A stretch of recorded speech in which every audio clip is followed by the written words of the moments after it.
somebody, I guess. Yeah. Like when I was in third grade, I wrote about this boy that pushed me down the stairs. Like he's lucky I had on that big bubble coat because I would have hurt something. Like, you know. Right. And later in life, of course, he said like he did it because he liked me, and you know, and like, oh, like okay, great, good thing I didn't break my neck. Your boys are so stupid. All right. Okay. So you also said you saw fairies in wedding dresses. Okay. Okay. So let's Fairies go and back. wedding dresses. Let's go back to your childhood. So fairies, that's something that's make believe. Let's talk about your imagination as a kid, because so much of your imagination is linked to what you do now. Right. So how was your imagination when you were a kid? Oh man. When I was a kid, I didn't really have an imagination. Really? Yeah, I wasn't like one of those kids. Like I had a reality. Like I was like forced to live in reality as a kid. I didn't really have an imagination. I would just sing and like music. I would Hmm. look in this big Bible and I just like look into pictures and kind of like get lost in them. Hmm. It would like be pictures of maps and mountains, and it was just like different colors, and it was all black people. So it would like be all these black Jesus and Moses and different figures that they talk about in the Bible, and I would just look at them and look at the different areas because it was like a real map of the world, and it would show like different parts of Egypt and Africa or wherever they were in there, like all these different places that are right now. So my dad still has that Bible too, and my mom has a copy too. I think he might have just got everybody a copy because my cousin in California said he got a copy too. I'm like, okay, you know what? I'm thinking, yeah.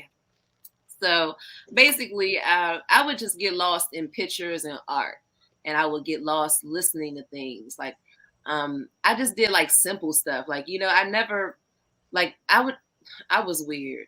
First of all, I used to watch the Beverly Hillbillies.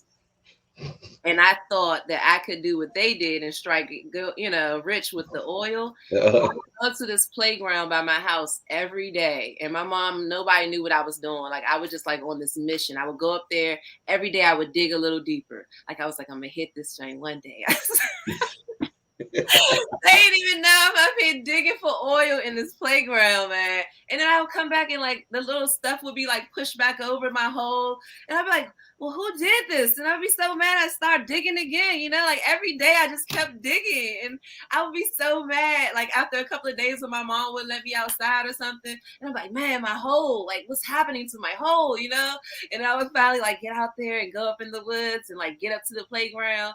Because we lived like off Atlantic Street around what we called it Stone Lake back then, off of Barnaby in Atlantic. So I would go up to the little playground on the other side, like on the other side of Atlantic Street. And it was like this little playground, but you had to get through the woods to get to it. So I would always walk up there like, whenever I went outside and just go up in there and get to the playground part and start digging in that hole again.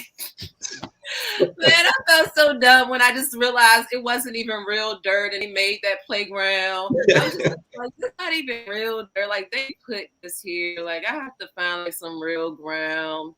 Like I was so disappointed. I did all that work. So that's the type of stuff I would do as a kid. Like I would go flip on the poles by my house and like keep hitting my head on accident and shit. Like, like I played He-Man and She-Ra with my brother with frying pans, and we'd be like on the bed, like trying to like fight, like as if they were swords, mhm. but with like really heavy frying pans. So I've been hitting the head a lot, okay?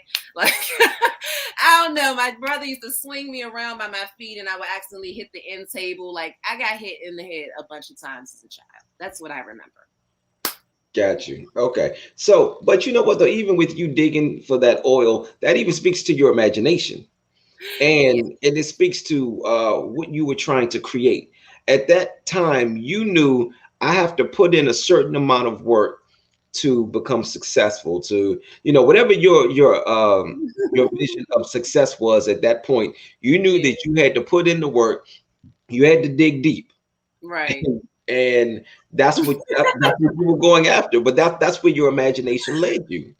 So Okay. now, as a rapper, as a blogger, um, especially those two things, as a rapper, oh, and as a podcaster.